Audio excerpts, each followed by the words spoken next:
You almost didn't exist. Not in the vague philosophical way everyone almost didn't exist. In a specific, measurable, nearly happened way.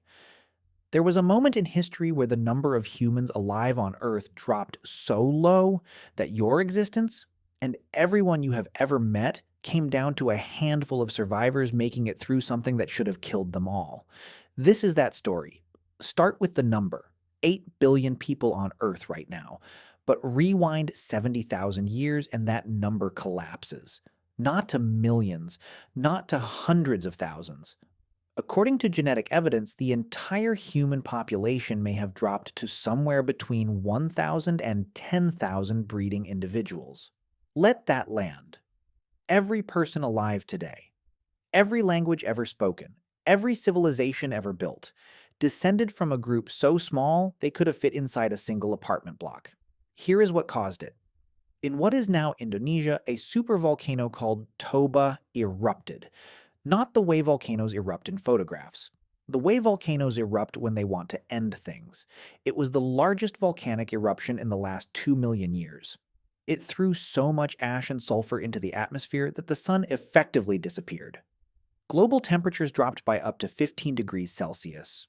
Crops, if humans had them, would have failed. The food chain collapsed from the top down, and the small groups of early humans scattered across Africa suddenly found themselves in a world that was actively trying to kill everything.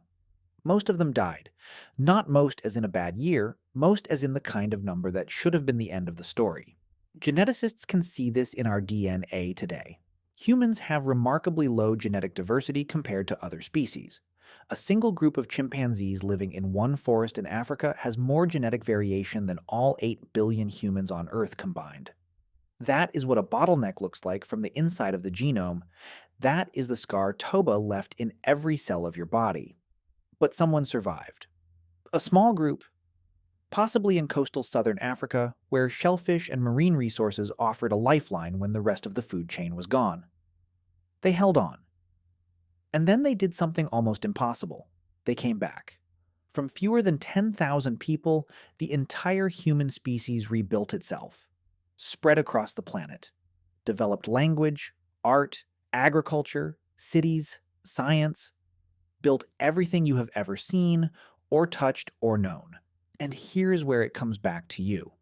You are not a given. You are not the inevitable outcome of a universe ticking forward. You are the result of a specific chain of survivors who held on when they had almost no reason to. Every single one of them made it.